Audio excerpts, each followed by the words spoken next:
How you guys doing, all right? Thank you so much for having me. My name is Alex. I'm a Jewish person. I'm a Jew. Hello. And I'm a big Jew. Orthodox Jew, observant Jew. I went to big Jewish upbringing. Went to a Jewish school, went to a synagogue growing up, I went to a Jewish camp, the good kind.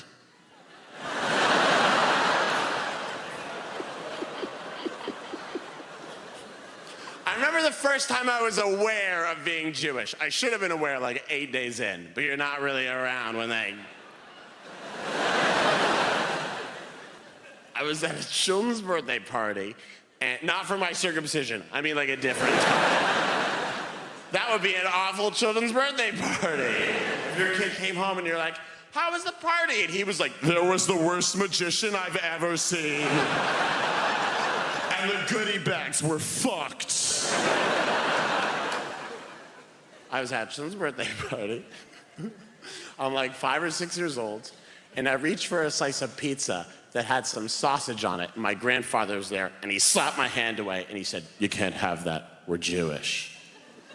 And I said, what does that mean? And I'll never forget this. He went, it means you'll never be happy.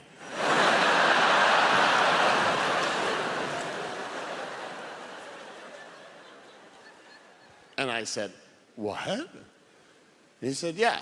It means that my dad runs over and he scoops me up because I'm starting to cry already. And he's like, thanks a lot, Ted. Okay, what your grandfather, what your mother's father means is that you'll be part of this tradition of questioning things. And you always want things to be better for people who are less fortunate than you. And you'll never be satisfied with status quo that's unacceptable. But I'm a child and he's an academic, so I'm not buying any of this. So I start crying hysterically and I went, I don't want to be Jewish! And my grandfather is still there, just went, and that's the most Jewish thing there is. By the way, I have a lot of love for my grandfather, but I think it's a tough time to be a young person in the world right now. I think it's a tough time, and here's why. I was writing on a TV show last year, and at the end of the show, when it was canceled, I checked my bank balance on my phone. And on my phone, I saw that I had $5,421, not to brag. And this is how little I know about being an adult. I saw the bank balance on the screen, and I thought to myself, with no irony, I should buy a house. Not a big house, one of those small $5,000 houses. How is any millennial ever gonna own a home? How is any young person ever gonna own a home? It seems impossible, and it's made me hate old people. I see a few of you in here tonight. I hate you. Because every old person in a city like London or LA or New York is the same. They're like, my house is worth £2 million, but when I bought it in 1981, I paid 11 raspberries for it.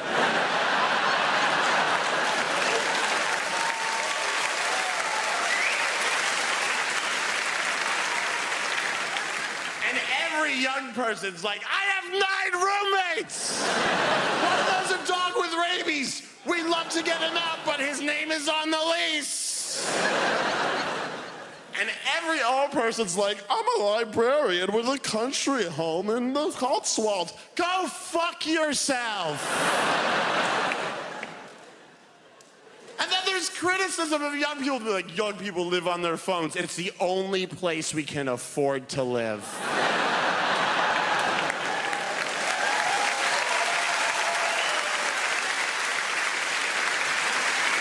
By the way, our governments are the oldest governments.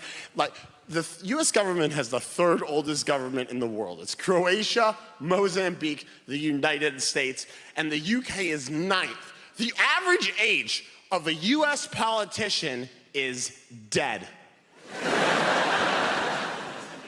All of our leaders are crazy old. It's a gerontocracy.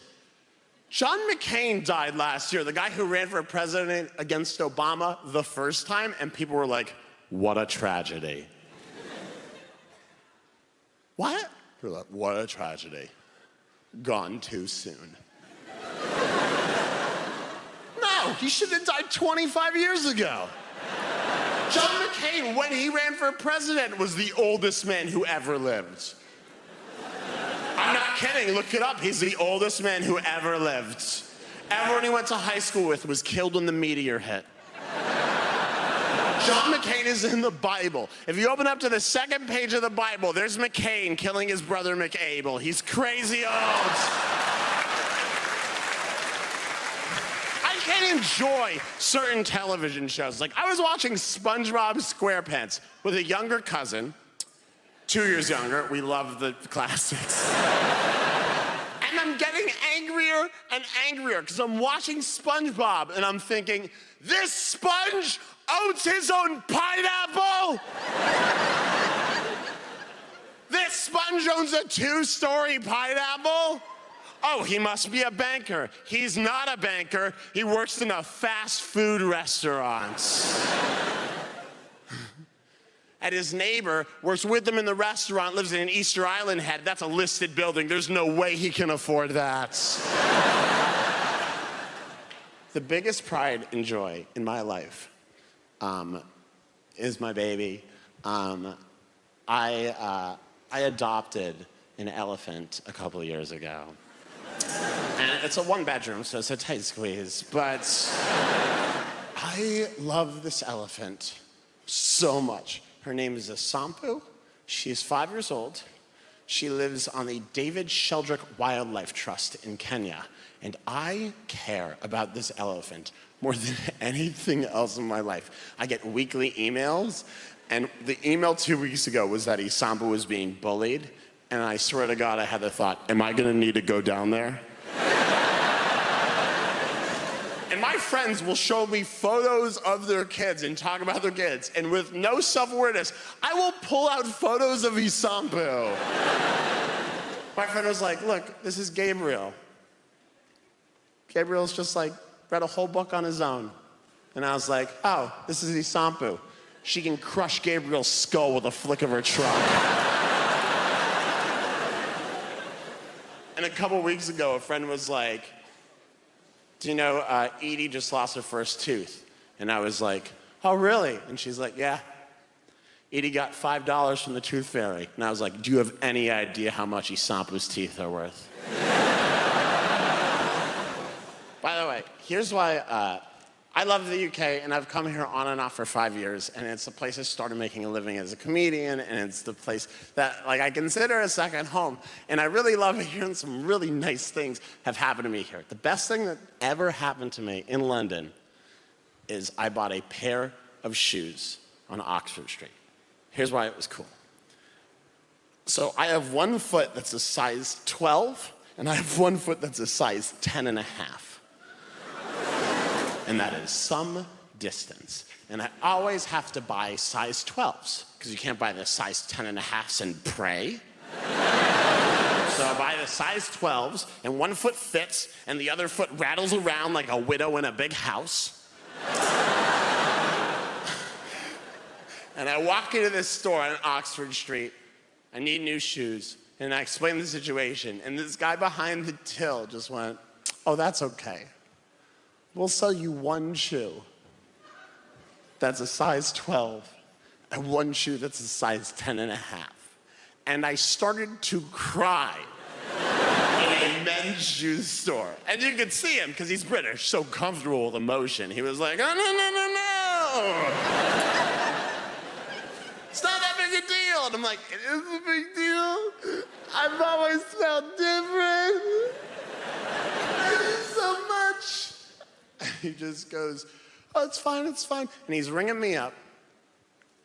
And I said, hey, out of curiosity, like, what are you gonna do with the orphan shoes? And he said, what? And I was like, what are you gonna do with, like, the leftover shoes?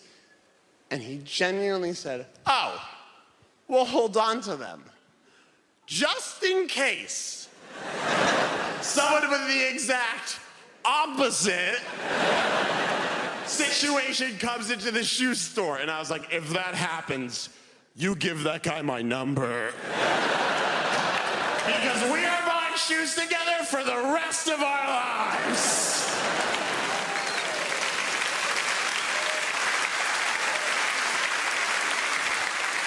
I'm gonna be like, Tom, do you want to learn how to ice skate? Because this only works if you're all in, baby. My favorite thing about the UK, my absolute favorite thing about the UK is Greggs. That is my favorite thing that you guys have going for your... Greggs. Greggs the baker. It is so good. Yes! Here's why. Greggs doesn't pretend to be anything else. It knows what it is. You walk in, they're like, hi! Welcome to Greggs. What food would you like to eat? And you're gross, because you're in a Greggs. So you're like, can I have 12 donuts for £1, please?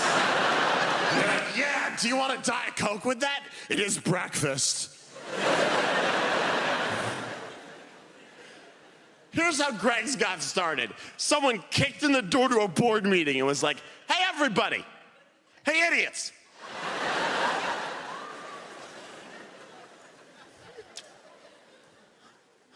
Let's sell pastries.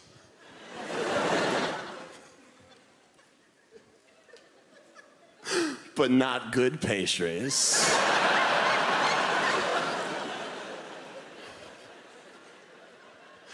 And everyone was like, Greg.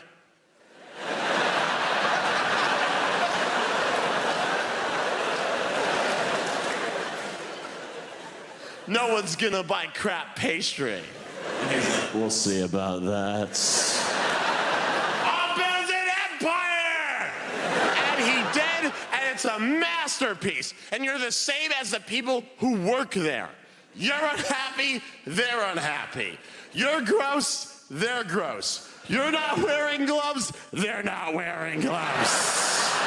You guys have been so great. I'm Alex Edelman. Enjoy your evening. Goodbye.